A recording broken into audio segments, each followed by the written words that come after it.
Hello. Back from the dead again for the third time in a span of 2 years. To get back into things, I planned this idea revolving around ribbons, since they are somewhat lightly aligned with my completionist side of content, and I figured it would be a good time to actually play the Gen 4 remakes.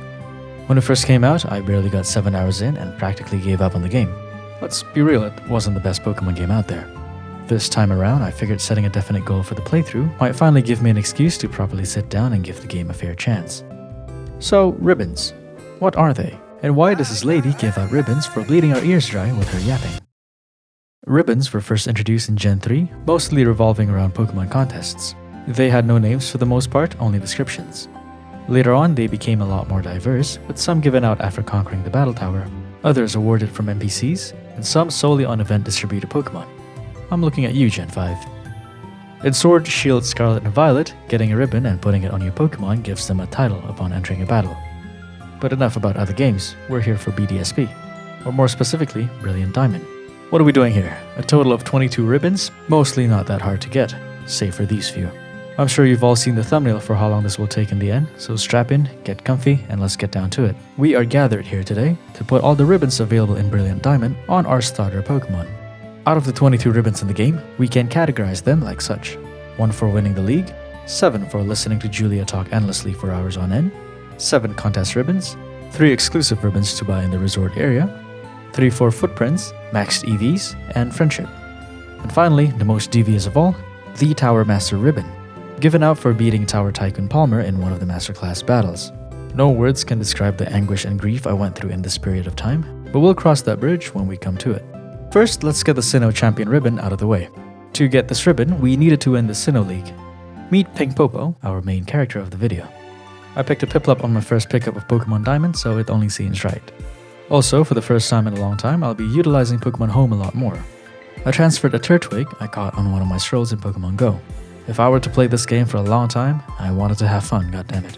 Interestingly enough, this would come back and bite me in the ass a bit later. I won't go through all the details of the League Challenge, since they're not the focus of this video, so I'll only highlight the notable moments before the Lead 4 challenge itself. Additionally, I don't quite remember when I did it, but I did turn the battle mode to set somewhere in this run, just so we don't make it too easy. We beat Rival Barry easily with this newly captured Starly, got Rorik to go back to the gym, and handed his ass over to him with Pink Popo. First batch down, and onwards we go to Florama Town. Valley Windworks was where I realized that the badges we need for Pokemon Abeyance go in pairs.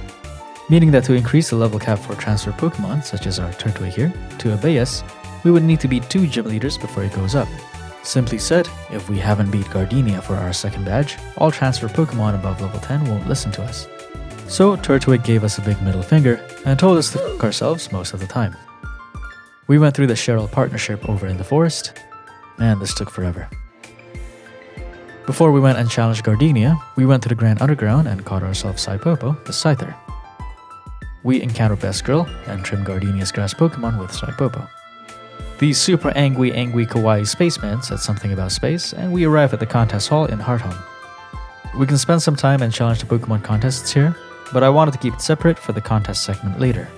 Amity Square wasn't too far off though, so we enabled the following Pokemon mechanics. You know, I don't have too many nice things to say about BDSP, but I think they pulled off a large part of the Grand Underground quite nicely. It was one of the parts where I didn't mind just sitting and exploring. I lost track of time quite a bit here. There wasn't much to see in Salacion and the ruins, so here we are at Veilstone City, all geared up and ready to fight the gym. However, something happened, and I'm not really sure what at this point. Apparently, I decided to complete my Pokédex in Legends Arceus instead. You know, finishing up the little tidbits that I left behind a couple of years ago because of life. I totally didn't start this because BDSP was difficult to get into. Definitely not. Actually, the journey to the Sinnoh Elite Four isn't really consequential to this video, so I'll just have this nifty little picture-in-picture here for Brilliant Diamond, and let me fill you in on what happened during my journey to complete the Legends Arceus Pokédex. True 2025 content right here. All we were practically missing was a few Pokemon related to Spiritomb and the STDs. And by that, I mean the space-time distortions, not the transmitted kind. It was really nice coming back to the game after a while, and it really made me appreciate the art direction of Pokemon Legends Arceus. The graphics and assets might not be the best, and that's putting it really nicely, but I feel like the art direction really carried this game. I'm not the biggest fan of the art direction of Legends ZA from the trailers, seeing as they're using Scarlet and Violet's engine, but I can only hope for the best. Game Freak hasn't really been pulling their weight in the recent releases. In any case, after a bit of exploring for the Spiritomb orbs and the space-time distortions, we finally caught the Spiritomb and the Cranidos we needed. After evolving the Cranidos, we would finally climb to the top of Mount Coronet once more and challenge Arceus for the actual final battle of the game. However, that needs to wait until next time. We just finished beating Volkner over here on Brilliant Diamond, and it was time to challenge the Elite Four. Along the way, I utilized Legends Arceus to evolve the Scyther and Ghastly we caught earlier in the game, and brought them along for the ride. See, I didn't just start playing Legends Arceus again for the bit. It sure was nice to be able to evolve trade evolutions without trading. Same goes for the Selectivire, a last-minute addition to the team. For the Elite Four, it was actually quite breezy for the most part. Scizor was able to set up a Swords Dance sweep for the whole of Aaron's team, making this fight nice and easy. In a similar manner, Torterra was able to tank everything that came our way from Bertha and bulldoze his way to victory.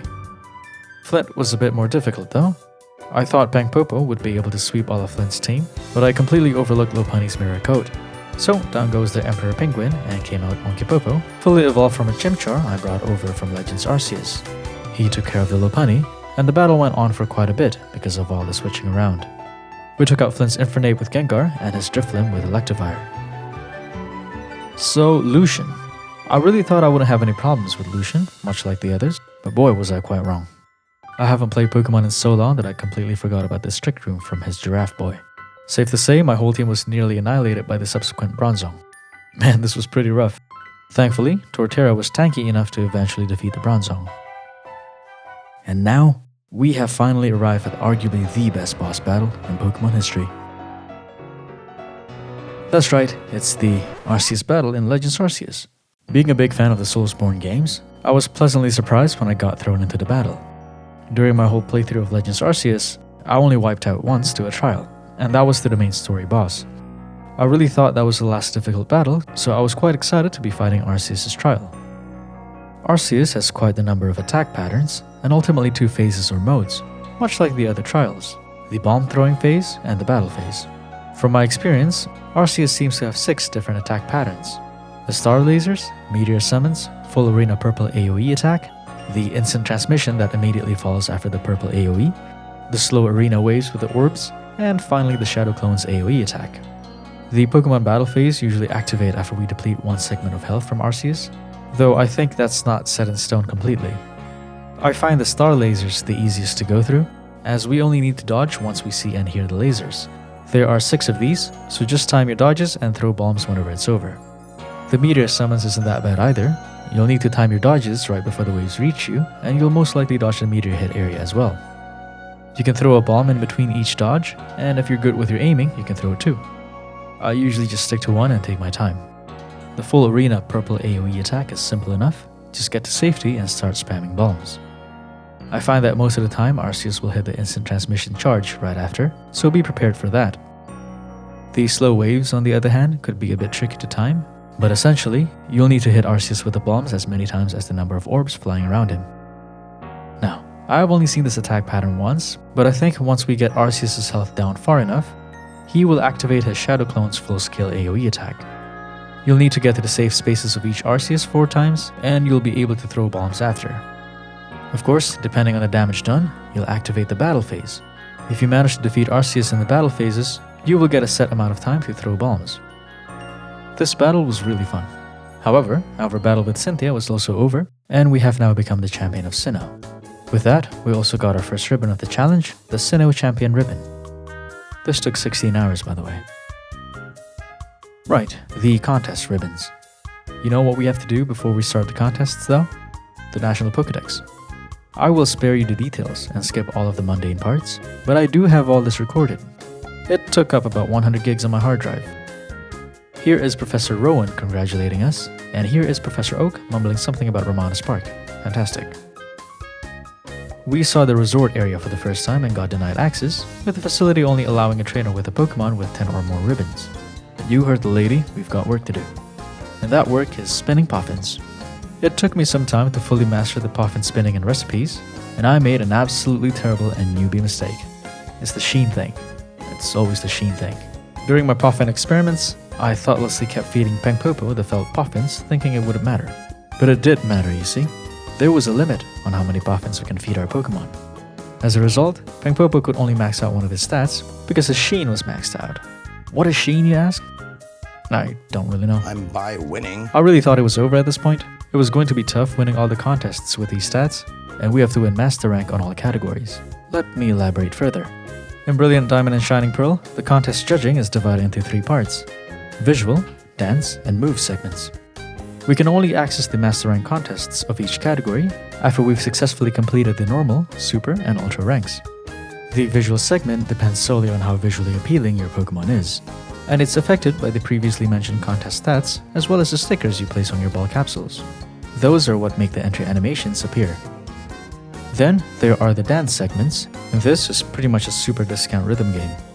We no longer have 3 rounds of Pokemon moves and pretty much can only use a move once during the performance.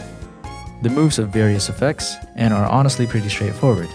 Essentially, the dance and move segments are tied together. I experimented with a bunch of moves and just finally settled on Steel Wing. It's not the best move, but it increases high points by 3 if we're on a positive groove streak. All in all, it wasn't the most difficult ribbon to get. I don't mind playing rhythm games, and I felt it ultimately came down to luck who you go up against in the Master Rank contests.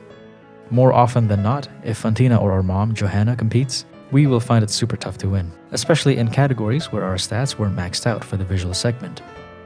But, as you can see here on the screen, it is possible to win all categories without maxing the contest stats. We completed the toughness contest last, earning us the ribbon and the contest star ribbon as well. We get this ribbon for winning all 5 categories in Master Rank. And then, the Brilliant category, or the Shining category in Pearl. We did more of the same really, and we can also fail the show and still get the ribbon, as long as you win the star of the show. And there we go. We got the Twinkling Star ribbon. We made our way to the resort area and entered the ribbon hall or syndicate thing, and was forcefully made a member, against our will. For 10,000 Poké-Dollars, we bought a ribbon and added the gorgeous ribbon to our collection. And next was Julia. Probably the simplest one to get, but the most tedious. Julia here will talk your ears off every day of the week, and will give you a ribbon for it. The first time we talked to her was on a Friday, so we got the Relax ribbon. It was anything but relaxing though. This is skipping around the run a bit, but here's us getting all the ribbons on different days. We also made a stop at the shop in Sunnyshoire, where we got the Effort ribbon. You can only get this once your Pokemon has maximized its effort values, or its EVs in short. There was also the Heatran episode that we completed, but looking back, I don't really think you need to complete this to get all the ribbons. Now we'll have to move on to something else entirely. Something I still despise to this day, even at the moment of writing the script and recording the voiceover. I am sure my reason for hating this ribbon is pretty self-explanatory. For those not really familiar with the Battle Tower challenges, we basically enter a battle room with 7 opponents who we must beat all in a row. In the Gen 4 remakes, we can get a ribbon upon beating Tower Tycoon Palmer for the first time in Master Rank. To make Barry's dad spawn, we first must reach Battle Rank 10. We can go up a rank upon a 7 battle win streak, and depending on the rank, a defeat or 2 can demote us 1 rank. If you manage to reach rank 10, a single defeat can demote you back to rank 9. Again, this is all done in Master Rank battles. Before that, we must complete the normal rank battles. This was pretty much the warm-up before the real hell begins. To unlock Master Rank, we had to reach a 49 battle win streak first. Normal rank starts off really easy with all these first stage evolution Pokemon, but it did give a nice preview of what we'll have to face in Master Rank in the end. We employed the use of the trainer list in Cerebi. It's good to see what the opponents have and to be able to plan around it. It wasn't all sunshine and rainbows in normal rank after battle number 21. The enemy teams started getting stronger. I wasn't a complete newbie to the Battle Tower either. I have reached 100 battle streaks and a good number of games during my 100-hour playthroughs. So I spent some time assembling a Discharge and Earthquake team, which probably took a good 5 hours or so with the EV training, and beat 49 trainers in the normal rank battles. Oh, and the battles took ages to finish, so I turned off battle animations, just in case you were wondering. Now, the Master Rank battles was where the despair really kicked in. My initial Disquake team was a Garchomp and Rotom, as you can see here. They were pulling their fair share of weight, but the problem lied with the 2 Pokemon lined up after them. Oftentimes, I use a Scizor and a Choice Scarf Gengar to sweep the rest, and they work well for the most part. They weren't perfect, but we had success with it. It did feel like the Rotom was a bit too squishy though, so we went all the way back to my Pokemon Let's Go Pikachu game to catch a Zapdos to save time, and brought it over to Brilliant Diamond. With this new team, rank 3's Gardenia and Fantina was no problem, and rank 4's Jupiter and Saturn got shut down real nice. But then, my life was turned upside down. here comes the bane of my existence for one whole week. These two runs. Maylene and Candice, rank 5's leaders. I actually hate them so much. I loathe this derpy looking Hitmon tab with this wide guard that cancels out my discharge and rock slide. And on top of that, even if I switch out to Scizor for a bullet punch, this thing has quick guard to just nullify it completely. To rub salt on my pestering wounds, this choice scarf for Abomasnow can go and inhale some serious ass as well. I despise this thing. We lost time and time and time and time again. They kicked my ass so many times that I tried to catch a Latios in the game to rehaul my double battle team, but that would mean I have to dig up so many mysterious shards, it would take too long. Maylene and Candice, in fact, kicked my ass so many times that I completely changed categories and switched to single battles, breeding a Shell Smash Cloyster in the process. This felt like it was going to work, but we were defeated by Rourke in the first streak. We did beat him after that, but I didn't feel whole. I needed to win this ribbon in the double battle category. I looked deep into my own existence, prayed to Arceus, and came to a revelation. Well, no, that was a lie. This Reddit thread gave me the best team I could possibly ask for. Meet Aron. A level 1 Aron equipped with a berry juice, ready to stall with a protect, ready to inflict damage with an endeavor, and 2 other moves that we don't really use. He's accompanied by a Trick Room Dusknoir, and a Hariyama and Tyranitar at the back to finish things off. The setup is pretty simple. We open with a Protect to keep the Aron minty fresh, and Dusknoir would set up a Trick Room to allow all slower Pokemon to hit first. Then, Aron would almost always have the first move, inflicting near 1-hit KO damage with Endeavor. Dusknoir would then finish things off with a Nightshade or a Brick Break for normal type Pokemon. And oh boy, this team slaps. We would target one side of the field first to turn the battle into a 2 versus 1, and practically dominate the opposition. There were a few moments that was a bit nervy, but usually that's just because I was being an idiot and not paying attention. But back to winning. Flint and Volkner, piece of cake. The Popo had more presence than their legendaries. Mars and Cyrus, back to space they go. The Popo had no time for any of that space mumbo-jumbo. After all the anguish and agony, we finally made it to rank 10 in the Masterclass double battle, ready to challenge Tower Tycoon Palmer and Berry. Before that, I find that one of the biggest threats to this setup would probably be any ghost types, since Aaron's Endeavor can't hit it, and Dusknoir wouldn't be able to deal enough damage to it. However, if you manage to isolate one side of the field quick enough, you can always switch out to Hariyama and Tyranitar to finish things off. I think the only one battle that I lost to this time was because of that. In any case, it was time for Tower Tycoon Palmer and Berry. We needed to get the ribbon for our starter, so after the 4th battle in the streak, we took a break and reorganized the team. I swapped out Hariyama for Pangpopo, and at this point, I was just praying we would battle well enough so that Pangpopo doesn't even need to come out. But life never goes the way you want it to. I also forgot to turn battle animations back on, so we're stuck with this staring contest for the rest of the video. Top tier content, 10 out of 10. The Popo fell on the 5th battle against his Frostlass and we had to send out Pangpopo. I'm just yanking your chains though. We were in no danger of losing at all. We didn't even lose a single Pokemon on the 6th battle. And finally, it was time. The Thud Duo. They have 3 set of teams that the game can choose from, and I think we got one of the easier ones. I think so, at least. We set up the Trick Room on the first turn against the Milotic and Torterra, thankfully receiving acceptable levels of damage on Dusknoir. On the 2nd turn, we got right to work, taking out the Torterra side first. It felt like the more troublesome side, and rightly so. The Snorlax survived the 2nd turn with his Mago Berry, replenishing a good amount of health.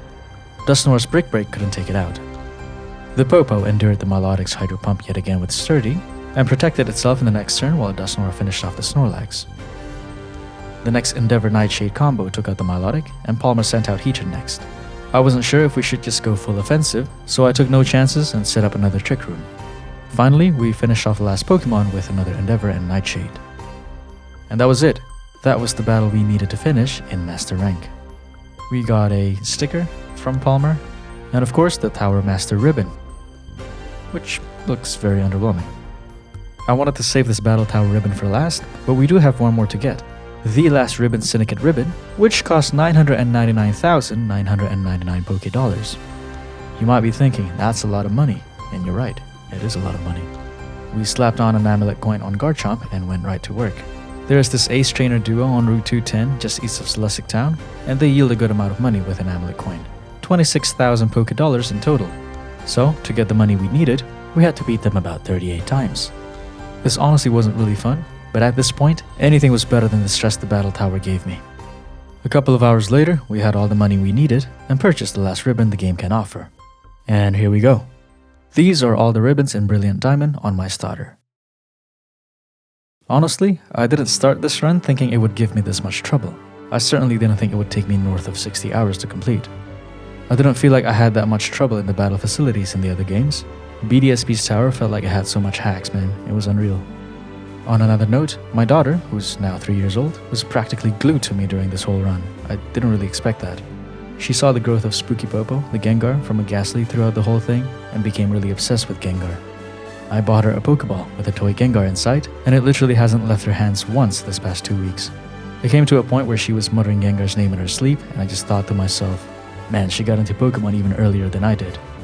All in all, it was a very interesting playthrough for me. She watched the whole Battle Tower saga and asked a lot of questions. I had a bit of a hard time splitting my brain in two, trying to explain what was going on and trying to win the battles. I think on my last defeat to Maylene and Candice, when I was quite done with the game, she turned to me and asked, "Papa lost?" And I just said, "Yeah, I lost." Quite dejectedly too. She was sitting on my lap at the time and she just turned around and gave me a big hug. That was magical. Alright, you've seen the ribbons, I'm done with the script. As per usual, I hope you have a great rest of your day and take care. I'm off to play with my daughter.